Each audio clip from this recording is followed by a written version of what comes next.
Hey, folks, welcome to the KO show with your hosts, Dima Netzer. and we are really, really excited to be back at it for episode 4. We're trying to produce a lot of content for you guys. We have a shit coming down the pipeline. Yeah, we have a lot of plans, a lot of stuff going down that we're really excited to share with you guys about in the future. Yep. But having said all of that, we have some very, very, very good fights coming up this weekend. Got some interesting shit coming up, bro. We got some interesting shit coming up. UFC, yeah, 252, baby. 252, sir. We got, listen, first, let's just go down the list. I mean, so we got some beautiful fights. I've been very excited for this rubber match against, like, DC, fucking Stipe, or how Joey Diaz would call it, Stiocic versus fucking big DC boy out here. But listen, man, both fantastic fighters. Right, like, when this is just to shoot the shits. I mean, like, we're gonna go down the list from, like, the bottom of the card to the top. But, I mean, listen, you gotta talk about the top just a little bit. Just going a little bit in depth about it. Stipe, arguably the best heavyweight ever. Yeah. He had the longest reign, 3 fights. Yeah. Like, I mean, you'd say that's short, but in heavyweight history, heavyweights haven't held the title for longer than 2 fights. And Stipe did it. Yep. So, and over some bad motherfuckers. Like, he beat Dos Santos, which is on this card. He beat DC, right? Yep. Like, he beat for fight 2. He beat Overeem. He beat Ngannou. He beat some bad motherfuckers, dude. He's a bad boy. He sat some people down that were after his crown. Yep. But hey, guess what, man? He got it done, and he proved that he was arguably the best ever, man. Yeah. And this is why the card is so important is because sorry folks, we got, text messages coming in. But because of the fact that this fight here, this trilogy fight, this rubber match between these two really huge kind of guys, these huge dudes. Yes, sir. Will prove exactly who is the GOAT. The GOAT is. Who's the GOAT. And listen, I mean, we can go on and on about this, and we definitely will go on and on about this. But let's get to let's build it up, right? Yeah, let's build up this card. All right. Let's see what we got here. All right, so for bantamweight, yes, sir, we have, which is a stacked fucking division, boys. Stacked, boys and girls. Yeah. Stacked. Fucking honestly, they say lightweight's the most stacked. Bantamweight might. Bantamweight got some people in it. Bantamweight's got more, including John Dodson, bad boy. And, his opponent, Merab. You know what I mean? I can't really pronounce his last name. So, John Dodson is a really interesting opponent because he's been in the UFC for so long now, man. He fought Demetrius Johnson, and he put up some good fights against him. And right now in the bantamweight division, he seems like he's a gatekeeper. Don't get me wrong, he's great on all facets of the game. He's got pretty good striking. I don't see him in the title picture, at least not at the moment, but he's a fantastic fighter. Like, even to be at the gatekeeper level, you have to be fantastic. I mean, he got beat by Jimmy Rivera, who just had a pretty good fight with Cody Stamann. And he got beat by the champion, Jan Piotr Jan. I love saying that name. That's a bad boy right there. Piotr Jan. But you can tell. I mean, he put up a good fight against him, right? Like, he hit Piotr Jan with some good shots. I think he wobbled him, but he hit him with some good shots. But he's just not at that level. And he's also got some years. He's got that solid throw on him. I love the guy. He's got He's got an amazing style. This for me, I don't know who wins this fight. Dodson. It's a toss up, man. It's a toss up because you have two guys again that are really. I mean, these are the guys. This is exactly what you meant by saying it's such a stacked, weight class, weight division. Is because this fight here. I mean, there's so many. I mean, obviously the champion, Piotr, but so many talented people. This fight should be really, really interesting. We also have featherweight. The featherweight bout with Herbert Burns, man. Herbert Burns is a bad boy. Your boy Herbert Burns, man. Listen, and Daniel, you know what I mean? Daniel Pineda, man. So I feel like this is Herbert Burns is they're doing the same thing with Herbert Burns as they're doing with Sean O'Malley. Not exactly the same because it's not the hype train status is definitely different. Right. Sugar Sean is his train is fucking. There's more people on it right now. But y'all watch out for Herbert Burns. Right, like his last fight I don't want to disrespect, but like I forgot the opponent, but he did knock the fuck out of him with the flying knee, and that was a crazy. I think that got knockout or finish of the night or something like that, and at least it should. And also, brother, man, and you can't yeah, exactly. You can't leave out his brother when you're talking about both. So first of all, Gilbert Burns, if y'all aren't familiar with him, you definitely are because of this fucking Corona season. He took full advantage of that shit, my guy, which sucks because he got COVID in the end. But I mean, listen, you win some, you lose some, and he's definitely going to be in the next title. But going back to Herbert's amazing. He's got really good stand-up. He's very creative on the feet, and he's amazing jiu-jitsu, just like his brother. I think he's a black belt too. So he's just a great all-around fighter, which is really interesting nowadays. It sort of goes to highlight the change in the game. Right, like I still love me some specialists. Right, like I love me my Habibs. I love me my like amazing stand up. Like Max Holloway. I love these fighters. Right, Connor, I love my Israel Adesanya. Just to go with these specialists. I love them. Right, because it's really interesting to see the peak of one's game, the peak form of one style versus another. But what we see that's really different, that's been changing up, is that we see a really complete fighters. So we see people like Zabit, see people like Zabit. We see people like Rose Namajunas. We see this really complete fighters that are just stacking all of these things that are making them so hard to beat. And that's another interesting kind of thing to point out is, I mean, in the end, we can actually make a whole episode on this is. Yep. What's better, a specialist or an all-around fighter? And where's the UFC going? I believe that the UFC is going in a more of a fluid style. Something that a person can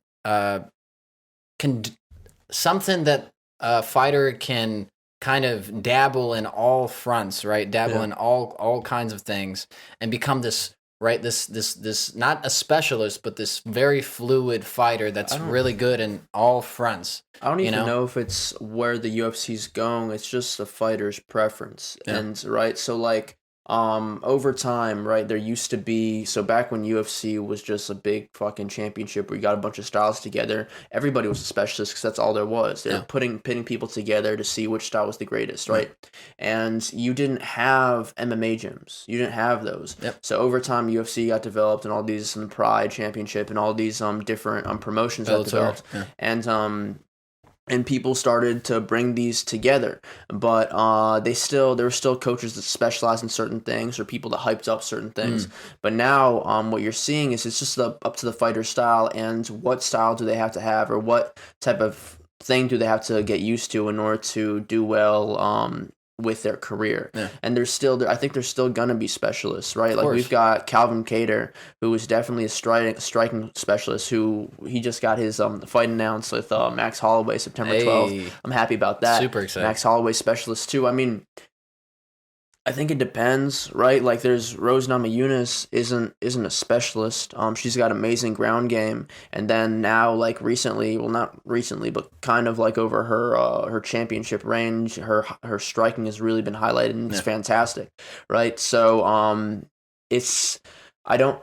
I think that it's a bit of a dichotomy whether to determine which style is better. I guess with specialists, you have to really, really worry about this one thing. You can't, because no matter what you do, like with guys like Habib or guys like Adesanya, no matter what you do, you're not going to compare to their skill. That's the thing. I mean, when you have specialists that are just so good at what the certain thing that they're doing, right? I mean, it's very tough. Like a good example, right? Khabib, right? Or Habib. Can't disrespect my man like that. You have blood, man. You have people that are so fearful of his ground game, right? So fearful of his grappling, so fearful of his wrestling, right? That's all they're thinking about, right? And that gives Khabib that advantage of kind of throwing in some other things, right, to kind of distract from that. And because they're so scared of this one thing, they're not considering all the other possibilities, right? That's the really good thing about being a very, very being a specialist, right? Right. And Khabib's a really interesting fighter because, yes, he's a specialist, but he's an amazing MMA fighter. Yeah. MMA, because, I mean, don't get me wrong, Sambo champion, fantastic.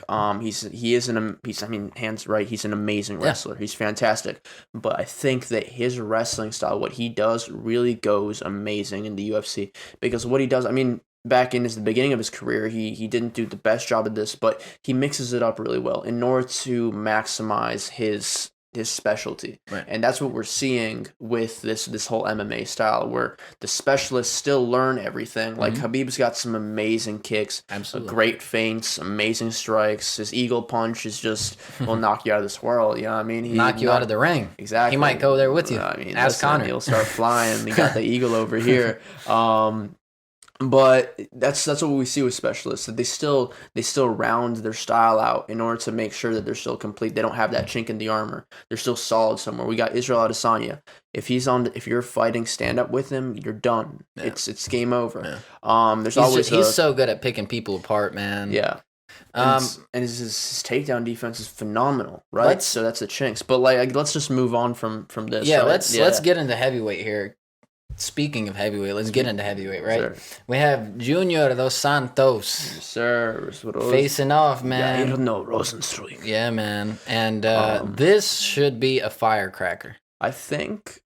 All right, so I'm going to say that it might be fight of the night. It might also not be, right? I think that both of them have pretty good striking. Mm-hmm. What we see from Jair Rozenstruik is his fight against Overeem. It was he won that fight, and he won it like with the last couple seconds in the third round, and he fucking busted. He ripped Overeem's lip the fuck up, just right, like hanging crazy shit. So he's got good power. The amazing thing about Jair Rozenstruik is his cardio. He's got fantastic cardio, especially for a heavyweight. His trainer said that no matter how much he works with Jair, he's always got this extra boost of energy, which is fantastic. He's got his history in kickboxing. He's a great fighter, heavyweight, big boy. He's got power in his hands. Now, Dos Santos is a bad boy, right? He former champion. He had we've got a rubber match in this on this card. He also had a rubber match against arguably one of the best heavyweights of all time, Cain Velasquez. Yep. He won the first fight. Cain won the last two, but all of the fights were fantastic. Yeah, and that means there's history, right? This guy's experience. There's experience. There's history. This guy's been in it. Yeah. This guy's been on top. He's still on top, still performing. He's just going up against a very, very cardio fit monster. Yeah. You know what I mean? And it's honestly just going to come down to who wants it more, and as we always say in fighting, man, this is the great thing about fighting is you never know. You never know. Someone might get caught. Yeah. Someone might not get caught. I mean, if you were talking about hunger, I give the hunger edge definitely to Rozenstruik. I mean, he hasn't been champion. He's never felt that, and he wants to. You can see in his eyes that he wants to. It's a powerful surge, right? Yeah. Like that's something that everyone always talks about is, once you become champ, a lot of people we see even in examples that a lot of champs they lose that edge, they lose that a little bit of hunger. They're still hungry. Fire, right? Don't get me wrong, they're still hungry, but it's not as much as a guy that's never had that belt around their waist, It's like the fire's doused down a little bit. You've already tasted what it's like to be a champion and to have that leisure lifestyle. You've already been undisputed. It's weird. Like, here's another question. Is it that the being already knowing what it's like to be champion, or is it all the distractions around that sort of might mess up your game? I mean, we can argue it's both, we can argue it's both. We can argue it's in the cage and also outside the cage, That's that. I mean, listen, at the end of the day, these guys are more than just fighters. Yep. These are people. So you have a lot of media obligations. You have a lot of sponsorship deals, a lot of cash coming in, a lot of things maybe that you didn't ever have the opportunity to do, you can do now. So boys, girls, whatever the fuck you're into. Yeah, man. So hitting you up, and just being like, I'm getting you a bit distracted. I mean, listen, you also have to talk about like the partying and that lifestyle. Yeah. Your lifestyle completely changes when like you become a champion, right? Like you can just put John Jones as an example. He's like the figure stone of like, what the fuck you doing, bro? Controversy of like, bro, what the fuck are you doing? But I mean, he's still doing his thing. Yeah, he's sort of the figure stone of that because his lifestyle was not that. No. Right? It wasn't that. It's, and once you have all that fame and all these people want to approach you, it's just you get this like this sort of hype, right? And you also, I feel like you get this god complex if you're not careful, where all these people are just admiring you and they're saying that you're the greatest, you're the best, and all this stuff. I think that's probably one of the biggest things. I mean, just an outsider looking in, really, is once you have so many people just touting your name in a positive way, saying that you're the best. It again, this is all of these things that we're talking about makes one lose his edge, unless you're a guy that has very, very just dedicated and has a huge amount of self-discipline. And even then it's very hard to, even then, I mean, I've heard some guys lock their UFC belts in a box and tell, their coaches to hold on to it. All of these things, are perfect examples of people understanding, okay, this is what comes with the belt. I'm going to go ahead and move it along somewhere, and so that I'm not looking at it every day, and that doesn't feed any kind of my ego or anything like that, and speaking of just so much hype and so much a lot of followers, right? Youngest kid in the UFC to hit 1 million followers on, I believe, Instagram. The Sugar Show, man. Sugar Show. Sean O'Malley. Yes, Sean sir. O'Malley facing off against Marlon Vera, man.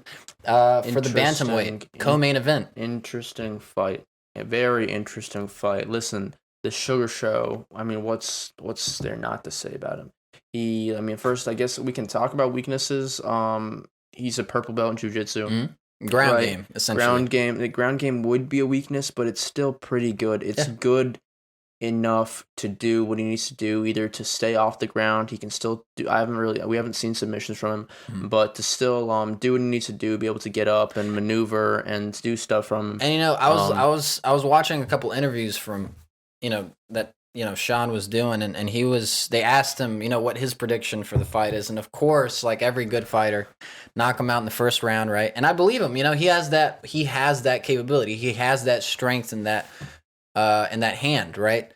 Listen, but yeah, I mean, for me, I think what's really not, we're gonna talk about Marlon Vera. I don't want to he is the hype train, so we're talking about Sugar Show. But I feel like one of the things that's really interesting about Sugar Show is how he's changed, the evolution of his career from when he was young on the Young Contender Series. Just young Sugar Show. Kid. He's still young, right? He's still young as 25, I think. Yeah, from like the Sugar Show on the Contender Series versus Sugar Show post USADA, right? Rainbow there was hair. there was that little fuck up Rainbow period. There's a little fuck up period where USADA busted him for smoking weed or some shit. But honestly, I think that Sugar Show should be thank God for USADA, because eventually I saw some kinks in his game during the Contender Series show that aren't really there anymore. Now he's more of a complete fighter. He's got some great ground game. Yeah, his striking is just more crisp. Just way more crisp, way more put together. He's got these amazing feints, like what he did versus Wineland. Yeah. He did this amazing one, he did a jab, and then he did he did a jab, uppercut, and then right straight. Power up. Just amazing. And when you have a young kid just at the top of his game, that's just so hyped up, right? Already. I mean, not as much now, but as much as he is now. Yeah. But I mean, still, winning the Contender Series and kind of having his career put on hold for 2 years. That inevitably, if you're a very dedicated fighter, you're going to use that time to look at your previous fights. You're going to use that time to go in the gym. You're going to use that time to reevaluate where you are as a fighter. And that was what he did. And that's why I respect him so much as a fighter, is he's used that time not to go off and do his own thing and, get into all the, any kind of trouble or anything else, and took a hiatus. But this young man took this time to really get down and dirty, get on the ground, practice his jiu-jitsu, just really get a better grip and a better understanding of where these kind of weaknesses are for him, and come back even stronger of a fighter. What I find really interesting about the Sugar Show is he's got this mentality of, one, he's a fighter, but personally I work with like young entrepreneurs and people that work with startup and try to create startups, and I help them develop that. And they have this mentality of they've got to win, but they've got a lot of different things that they do. And I see that mentality of a young entrepreneur in the Sugar Show. He's reading all these books about the fight game or about his own personal game. He's got all these different avenues in order to make sure these good. He's got his podcast going. He's got YouTube. He's got his own personal interviews where he analyzes fights where it's just him. He's got his Twitch. I think that's what it's called, right? He's got his Twitch, gaming stuff. He got his Twitch streaming. So many different avenues. He has sponsors from all those things. He has... he really takes it seriously. His clothing brand. Yeah, he has his clothing brand. Like 3 seconds. Yeah, dude. It's huge. And crazy. Looking at other interviews and like, the Embedded series and stuff like that, he really takes his self seriously, and he takes his brand and his image seriously, so much so that he's like, picking out certain outfits before every media day. A lot of fighters don't really give a shit. I'm going to come in with sweats or whatever, say what the fuck I have to say and get out of here. But this guy, puts his outfits on a certain way, does certain things. So, he's he is exactly what you were saying, a young entrepreneur building his brand. I think he's doing a great job of building his brand and going towards all these different social media and platform things in order to grow it even more. So the growth of his brand is there, right? Like the foundation business-wise is there. Now the next step is to show up with the fights. He's been doing that. He needs to keep knocking people out. He needs to do that, right? And then now he needs to go and fight some top 10 in order to really get up there. Because right now he's good, right? Right now on YouTube, he's got 50,000 views. That's good. I think that he could definitely get more. But it's once he gets to the upper echelon, once he gets to the top 10, I really want to see him fight Cody Garbrandt, but he might go down, whatever.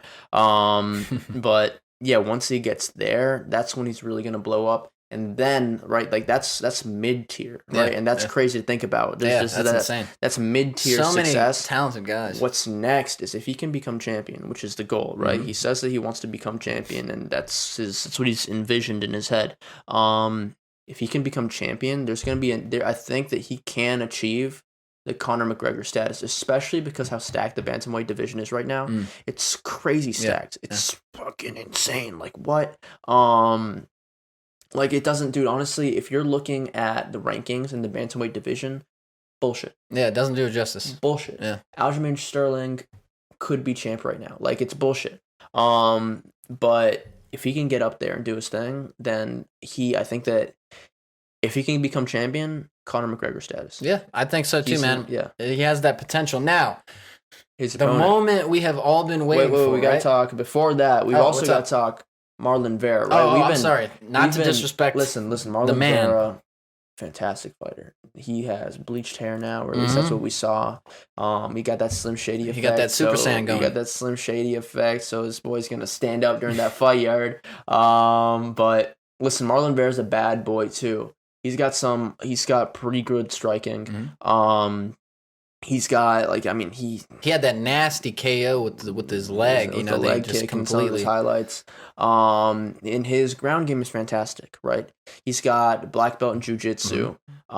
He more than holds his own on the ground, and he more than holds his own in the stand up. It's just that the question is, can his stand up compare to the Sugar Shows? Yeah, it's that granite chin. If his chin can hold up, and if he can take the fight to the ground, ideally, just because he's so strong in the ground game and at his jiu-jitsu, then he has a very, very good chance of winning. I mean, that's what it all comes down to, in my opinion, is if he can kind of take control of the pace, take control of where he's putting more time and control over his opponent, Sean, then he has a hell of just as much of a chance as Sean has of winning, So what I don't want people to do is I don't want people to overshadow the Sugar Show's hype train status over Marlon Vera's. Marlon Vera isn't a hype train, but he's a great fighter.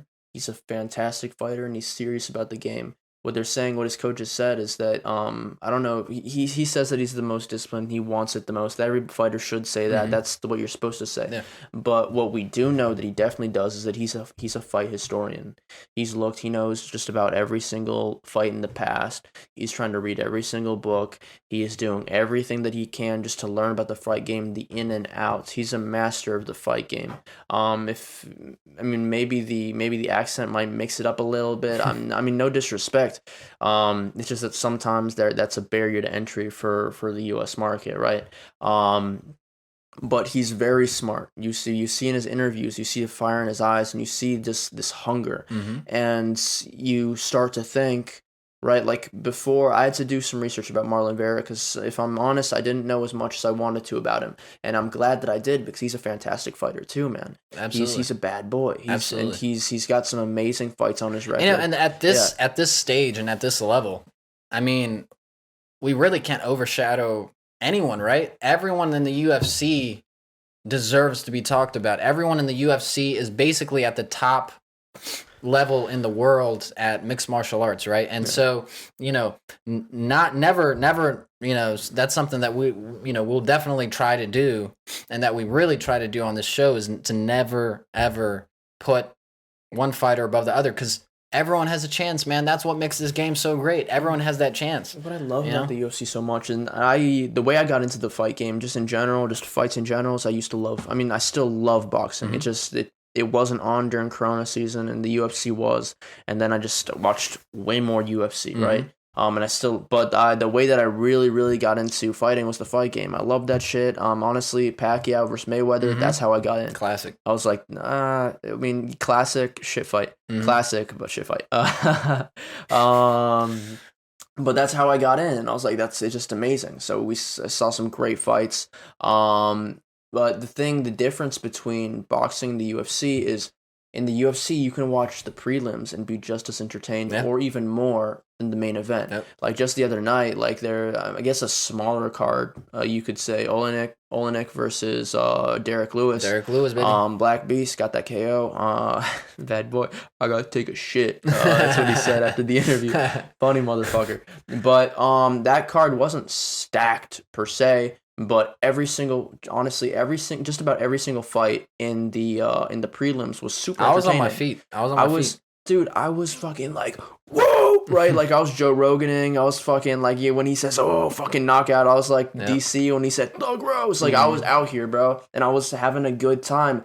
And every single prelim fight, even if you don't know the names of these guys that are fighting, you're so fired up. Because what's beautiful about the fight game, and we can talk about later in extent, and just you see the blood, sweat, and tears in the ring. You see the years of practice, that crisp jab, there's amazing feints, all these things. Warriors coming to the ring and coming together and just putting together a display of beauty and creativity and art and violence. And it's all just all these human sort of themes in life all put together into a raw, hardcore. It's pure, man. It's pure. It's pure. And you see that in the UFC. It's a pure sense in the humanistic or emotional themes, and it's also pure in the sense of every single martial art is put together in order to get to this point. Absolutely. Right? So that's what makes it so just fantastic. And I mean, you could say fucking orgasmic to watch, right? If you want to say some shit like that, because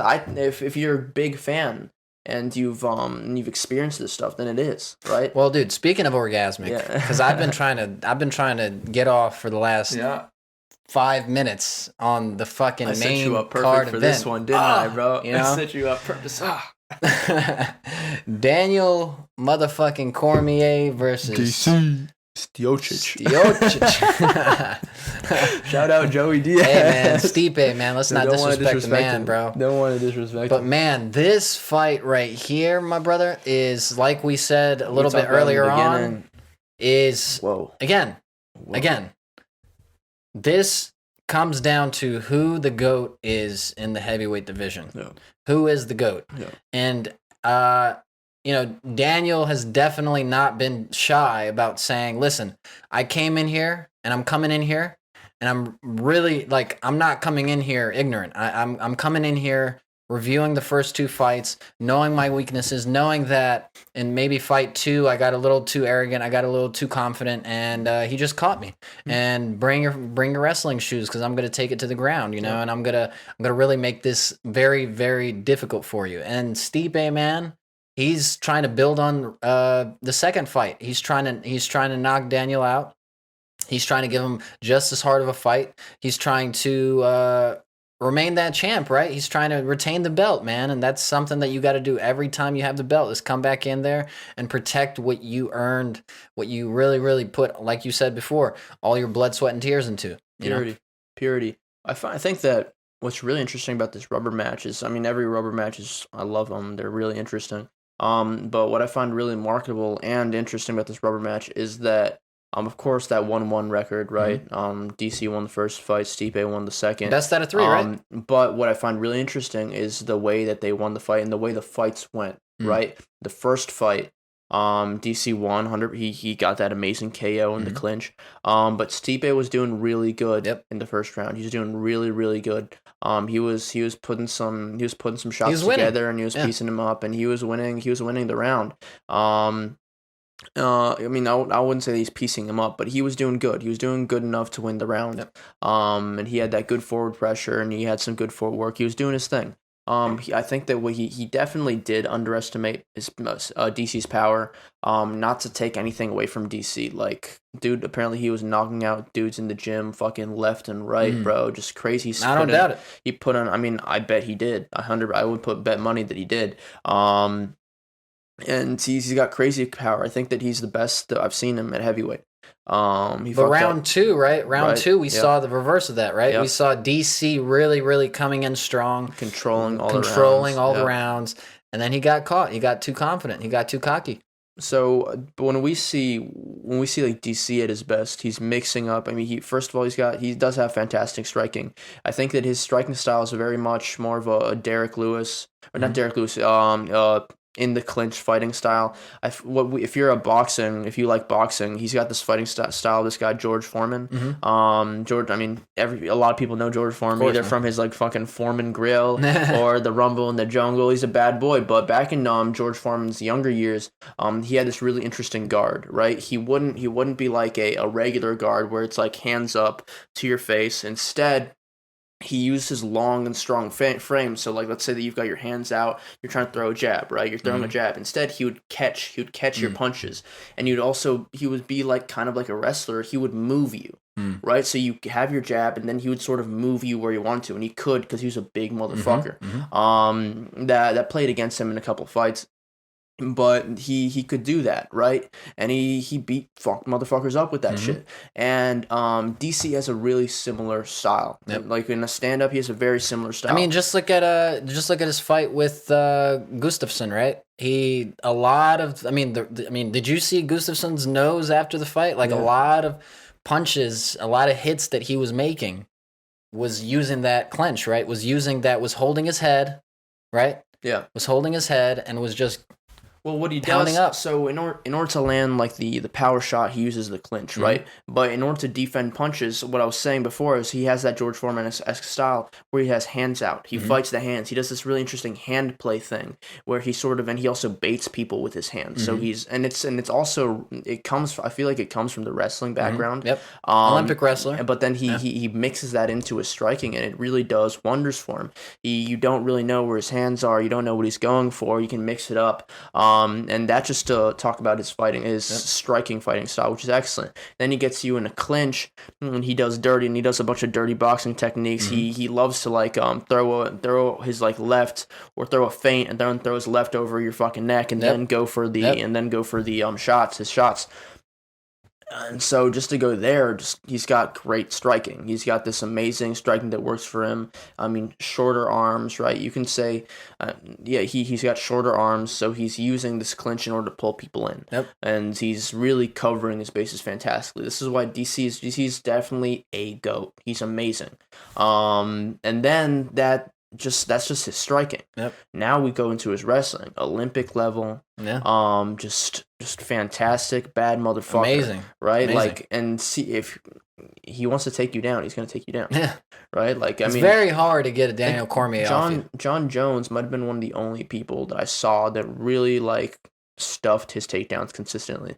Because Well, I mean, a big reason for that was just keeping the distance, right? You have to keep the distance. Jones is also a pretty great wrestler too, right? Like, people don't, a lot of in the wrestling community, they don't like being like John Jones, like being compared as a wrestler, but he is. I mean, it's because of his, it's all his antics outside of the ring. But he is a great wrestler, and he was a fantastic wrestler growing up. I think that was his foundation too. So what does Stipe have to do to win this one? Yeah, I mean, now we're gonna transition to is like, what does Stipe do really well? And this sort of goes to like the beginning of our conversation in this podcast is there's this really interesting evolution of there is specialists, but there's also these amazing all-around fighters. And Stipe is one of those amazing all-around fighters. I think that his striking is especially good, but it's not just that, right? Like if you want like a power level, right? Like I say striking is like 90, it's like I think 90 fucking 90 out of 100 or 9 out of 10 fucking thing, and then everything else is at least 8 out of 10. Yeah. He's got amazing very wrestling. Good, like well-rounded fighter for sure, and very just experience. He's got this experience in the heavyweight division. He has the stripes on his. He beat the scariest motherfucker in the division. He beat Ngannou. Man. He took some shots, right? He definitely took some shots, but he got out of the fire and he used his wrestling and he just fucking smothered him. He does what DC does to people. And he did that shit. And he got it done. And he shut down the hype train. Right? And he's got amazing striking. I think that he might have been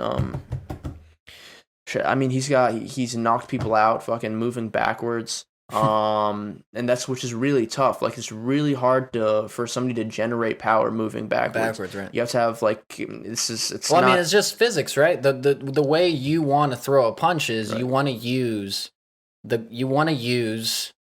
the weight, right? You want to use the gravity, and something that everyone knows, right? If you're a fighter, or if maybe you study fighting, is you want to use your legs to generate a lot of the power that goes into your hands. I mean, you generate power, right? You generate power from like there's this twist of the hip, or from like the hip and the legs of the fighter, and then that sort of momentum goes and just builds up into whatever you're gonna throw, and then just exactly what you said, physics. You get that kapow, that bink effect, and lights out, right?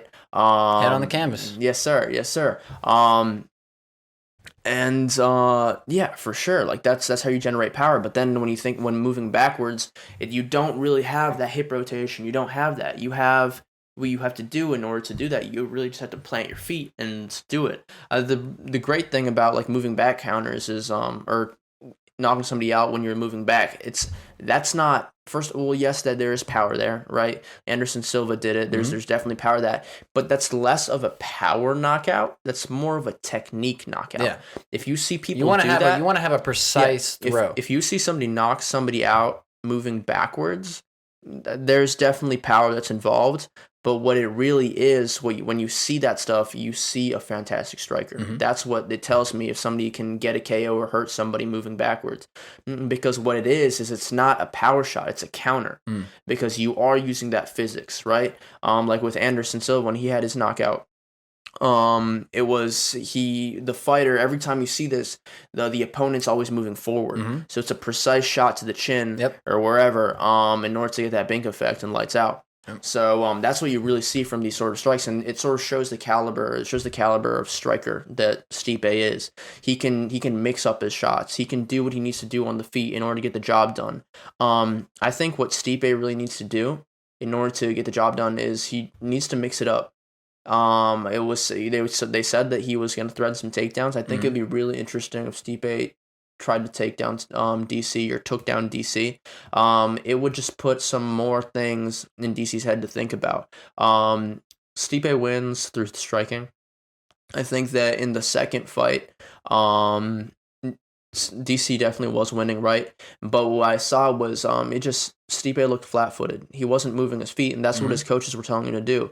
He switched his game, man. And he made an adjustment. And then when he did start moving his feet, you saw him see different things. He looked smoother. He looked more fluid, and you saw him just see that hook to the body, and that was it. After he saw that fight, Stipe said it himself. He said, "Yeah, I knew after that first shot it was game over." Maybe cap, but like, listen. Well, listen. I mean, going to DC, man. I think DC just needs to capitalize on exactly what he did in the first fight, and in exactly what he was doing in the first couple of rounds in fight 2 is exactly what he needs to do. He needs to wrap him up. He needs to pick a pocket. He needs to move because, like we were just literally spent the last, whatever talking about. Stipe is an amazing fighter. He's a very dangerous fighter. He has a lot of tools at his disposal. So DC needs to find a really nice pocket and exactly do what he was doing in fight 1 and maybe a lot of what he was doing in the first couple rounds in fight 2.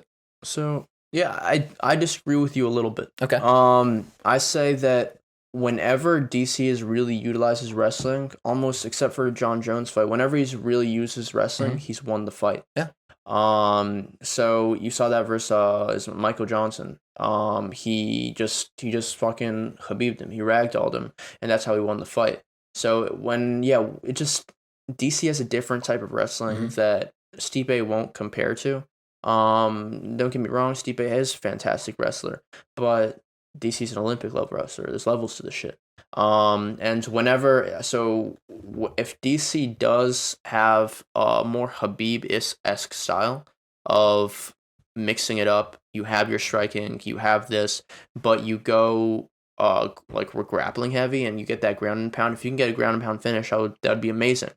Getting those amazing takedowns of fucking like picking somebody up in one end and knocking them down at the other. And something that's really interesting to talk about with this is that the ring size is smaller, so it's better for a wrestler like DC. That's true. And I mean, DC did say, he said, get your fucking wrestling shoes on because we're gonna. Well, listen, DC said get his wrestling shoes, put his wrestling shoes on. I think it's gonna be a lot of striking in this one. We can agree to disagree, but I think it's going to be. I think it's going to be in the air. I think both fighters are really. I mean, the reason everyone's talking about it is really talented. A lot of history, true veterans in the game. A lot of tools at their disposal. We'll see what happens, man. Yeah. UFC 252 coming up this Saturday, August 16th. Really, really just such an exciting card altogether. I mean, just everyone that we were just talking about.